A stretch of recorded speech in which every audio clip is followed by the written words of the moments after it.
Acts chapter 7. We're finishing up Joseph's part of the narrative of this thumbnail sketch of Hebrew history that Stephen's giving. And go back to verse 17. As the time drew near for God to fulfill his promise to Abraham, the number of our people in Egypt had greatly increased. And we don't know the exact numbers, but like I said last time, most biblical scholars have in mind that it was around 3 million, and that's a lot of people. Verse 18, then a new king to whom Joseph meant nothing came to power in Egypt. Right. This was Pharaoh, and it was Ramses II. He was, in his day, the most powerful man in the world. And what he wanted is what he got. It was just that simple. I feel he was also extremely proud, and I don't mean in the positive sense of the word, where we feel gratified by success. I'm talking about the hubris, the pride, the negative, the self-preoccupation. And since he was the Pharaoh, and really he was to Egypt and to the Egyptians, he was a god, not just a man. Verse 19, he dealt treacherously with our people and oppressed our ancestors by forcing them to throw out their newborn babies so that they would die.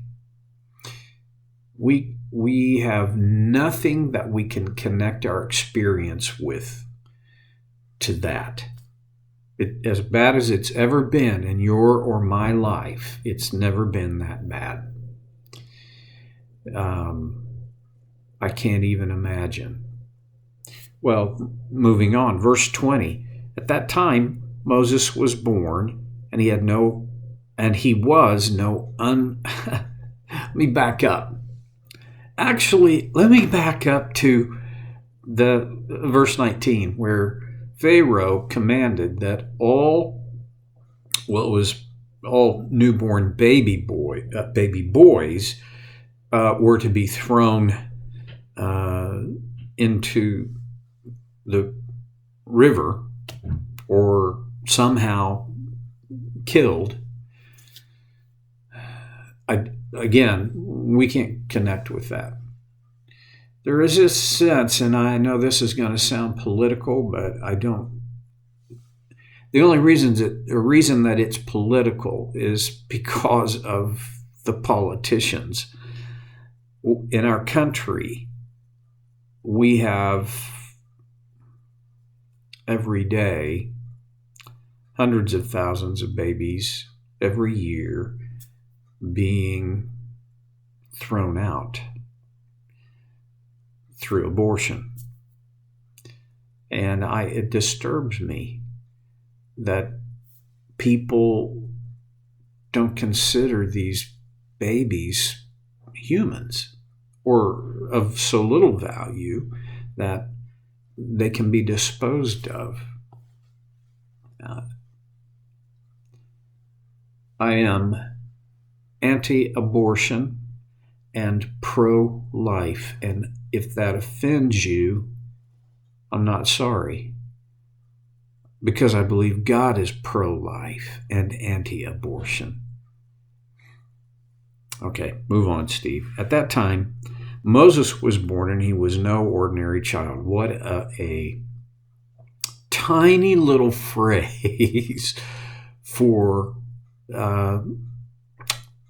one of the people in all of history that were the hinge point for history.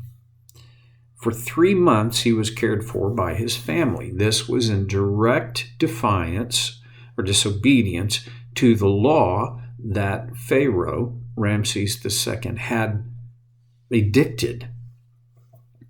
And if you think about hiding a newborn and through the first 3 months of their life, that's not a small deal. I mean, how do you keep a baby from crying? How do you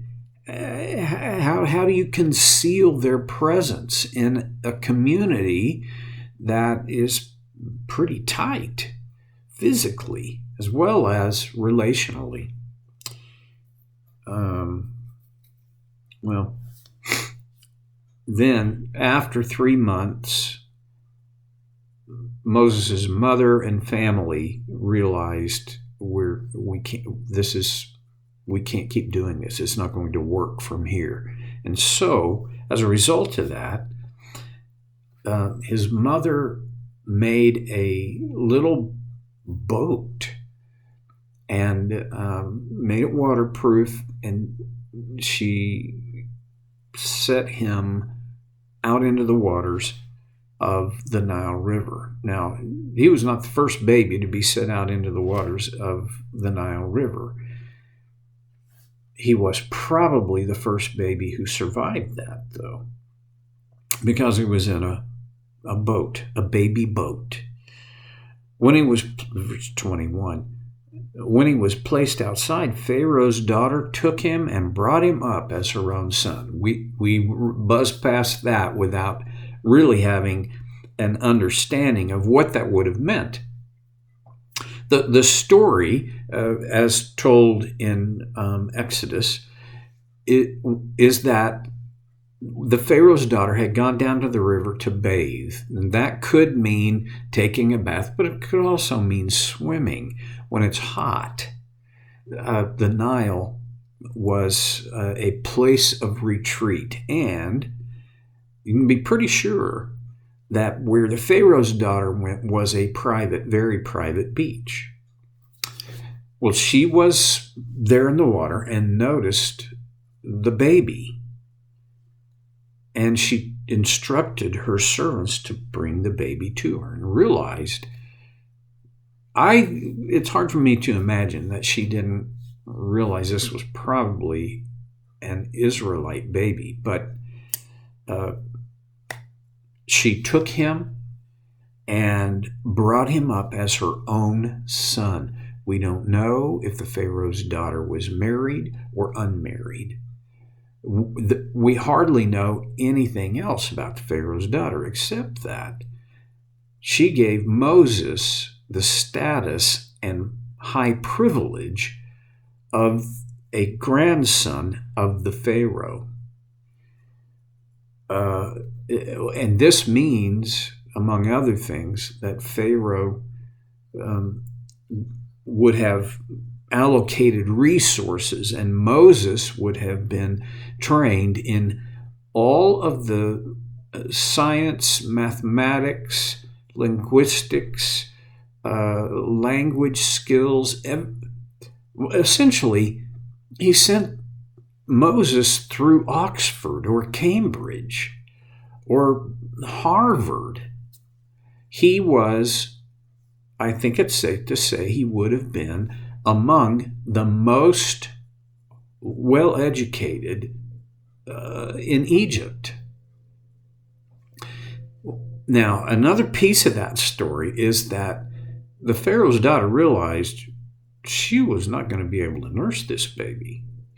So Miriam, Moses' sister, was, because she had done the work of getting Moses out into the water of the Nile, she was close by and said, would you like for me to find a nursemaid?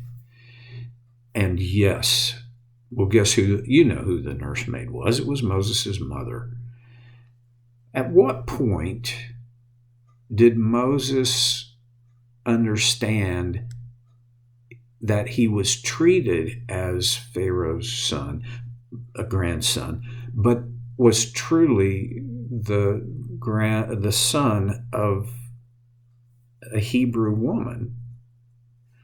I can't say, but it'd be impossible for me to believe that he didn't know that. He didn't know his heritage. And when you look at his whole story, you realize, yeah, he knew. He knew who he was. Okay. Moses was educated, as verse 22, in all the wisdom of the Egyptians and was powerful in speech and action. This, you got to remember this little phrase, powerful in speech and action. What I get from that is his confidence didn't sag. He was a confident and forceful individual. He spoke well. He acted well. He was not a wall. He wasn't this silent partner. Well, verse 23, when Moses was 40 years old, he decided to visit his own people, the Israelites. Yes, he knew who he was. He saw one of them being mistreated by an Egyptian, so he went to his defense and avenged him by killing the Egyptian. Listen, if a man is powerful in word and action, he's capable of this act. It was murder. Verse 26, Moses thought that his own people would realize that God was using him to rescue them, but they didn't. Verse 26, the next day Moses came upon two Israelites who were fighting. He tried to reconcile them by saying, men, you're brothers. Why do you want to hurt each other? But the man who was mistreating the other pushed Moses aside and said, who made you ruler and judge over us? Are you thinking of killing me as you killed the Egyptian yesterday? Well, there's a lot in that, but I'm going to skip over to verse 29. When Moses heard this, he fled to Midian, where he settled as a foreigner and had 2 sons.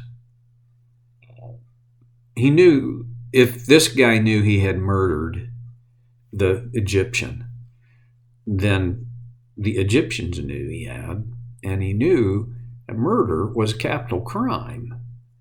And so he ran for his life to Midian, where he settled as a foreigner and had 2 sons. Now, it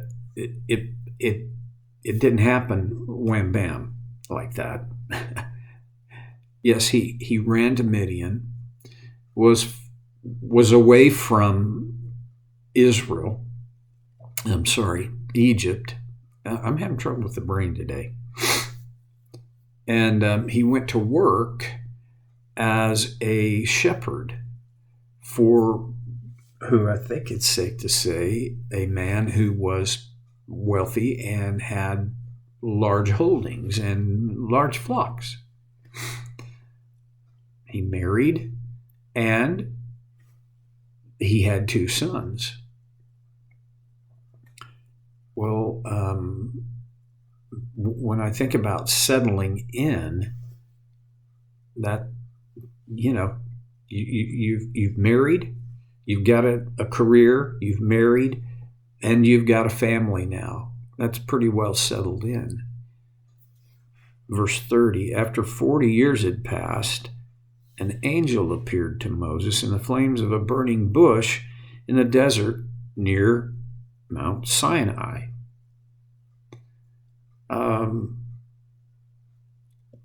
That whole story is worth kind of going through briefly.